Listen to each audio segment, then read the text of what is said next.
యతో ధర్మస్తతో హనుమ,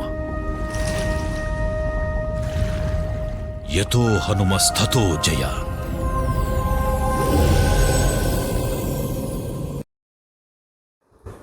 సీతారామాంజనేయ భక్తులకు నమస్కారం అండి.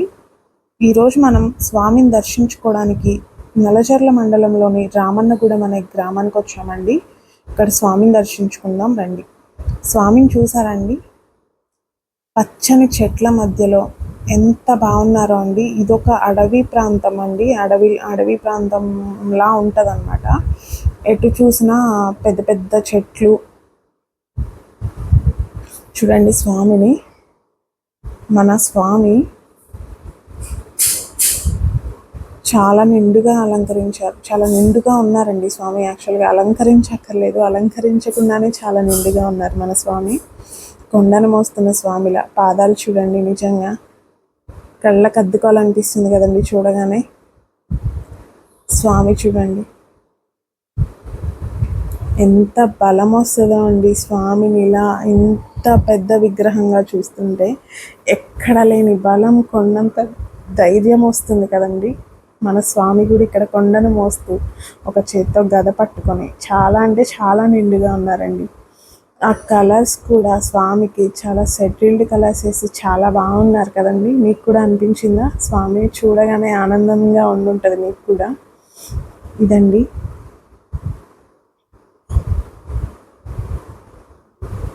చాలా సంవత్సరాల క్రితం నుండి స్వామి ఇక్కడ ఉన్నారండి. వెనక మీరు చూసుకున్నట్లయితే వెనక చూడండి, ఆ చెట్లు ఎంత పెద్ద వృక్షాలుగా ఉన్నాయో మీకు అర్థమవుతూనే ఉండుంటుంది.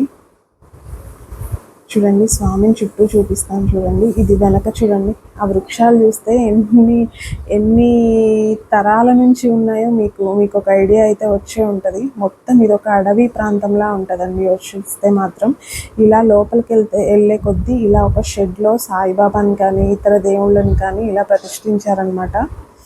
చూడండి, ఇక్కడ కూర్చోడానికి కూడా చాలా చల్లగా ఉందండి, ప్రశాంతంగా ఉందన్నమాట.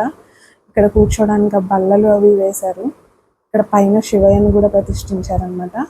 స్వామి చూడండి ఎంత నిండుగా ఉంటారో అండి. రోడ్డు మీద ఇటు సైడ్ వెళ్తున్న వాళ్ళకైతే రోడ్డు మీదకే స్వామి కనిపిస్తారనమాట. హైవే పక్కనే ఉంటారు, హైవే కాదు నార్మల్ ఘాట్ రోడ్ పక్కనే కనిపిస్తూ ఉంటారనమాట స్వామి. దండం పెట్టుకోండి ఒకసారి. చాలా నిండుగా ఉన్నారు కదండి స్వామి. ఇక్కడికి ప్రతిరోజు భక్తులు వచ్చి, రామన్నగూడానికి సంబంధించిన వాళ్ళు వచ్చి ప్రతిరోజు వచ్చి కూడా ఎవరో ఒకళ్ళు, పెద్దవాళ్ళు కానీ చిన్నవాళ్ళు కానీ మగవాళ్ళు కానీ ఎవరో ఒకళ్ళు వచ్చి మాత్రం స్వామి గుడిని క్లీన్ చేసి మాత్రం ఒక దీపము ఒక పువ్వు పెట్టి వెళ్తారంటండి. చాలా నిండుగా ఉన్నారండి స్వామి మాత్రం. కళకళ్ళు ఆడిపోతున్నారు మన స్వామి.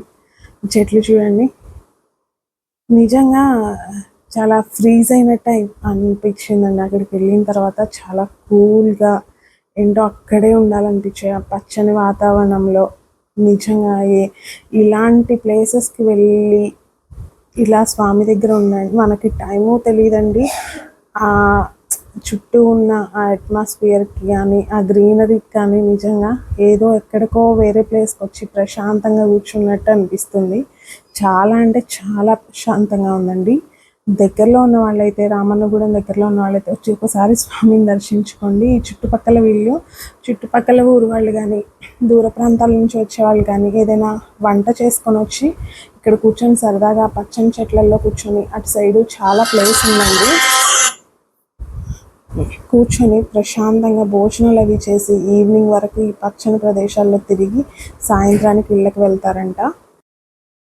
రోజు ఫ్యాన్ కింద ఏసీల కింద ఉండి ఇలా ప్రకృతి గాలిని పీల్చక ఎన్నో రోజులు అయి ఉంటుందండి చాలామందికి కూడా.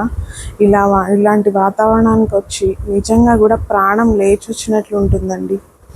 మీరెవరైనా దగ్గరలో ఉన్న వాళ్ళైనా దూరంగా ఉన్న వాళ్ళైనా తప్పకుండా ఇక్కడికి వచ్చి స్వామిని దర్శించుకోవడానికి అయితే ట్రై చేయండి. మనం నేచర్ని ఆస్వాదిస్తూ స్వామి దగ్గర ఒక పూట ఉన్న ఫీల్ కూడా మనకు ఉంటుందండి. ఇది మీ ఫ్రెండ్స్ అండ్ ఫ్యామిలీ మెంబర్స్కి హనుమాన్ టీవీ అనే ఒక చిన్న వర్డ్ని స్ప్రెడ్ చేసి మేము చేస్తున్న ఈ చిన్న కార్యంలో మీ వంతు సాయం మాకు అందించగలరు. మన హనుమాన్ ఫ్యామిలీ ప్రపంచంలోనే అతిపెద్ద ఫ్యామిలీగా ఫామ్ అవ్వాలనే ఉద్దేశంతో మన యూట్యూబ్ కమ్యూనిటీలో వాట్సాప్ గ్రూప్ లింక్ ఇచ్చామండి. మీకు ఇంట్రెస్ట్ ఉంటే మన హనుమాన్ ఫ్యామిలీలో మీరు కూడా జాయిన్ అయ్యి మీరు ఒక మెంబర్ అవ్వాలని కోరుకుంటున్నాను. మన హనుమాన్ ఫ్యామిలీ అంతా ఆయుర ఆరోగ్యాలతో, అష్టైశ్వర్యాలతో, సుఖ సంతోషాలతో, భోగ భాగ్యాలతో, పిల్లా పాపలతో ప్రశాంతంగా ఆనందంగా ఉండాలని మన స్వామిని కోరుకుంటూ జై శ్రీరామ్, జై హనుమాన్.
కలియుగంలో ధర్మం కోసం పోరాడే ప్రతి ఒక్కరి వెంట ఉన్నాడు.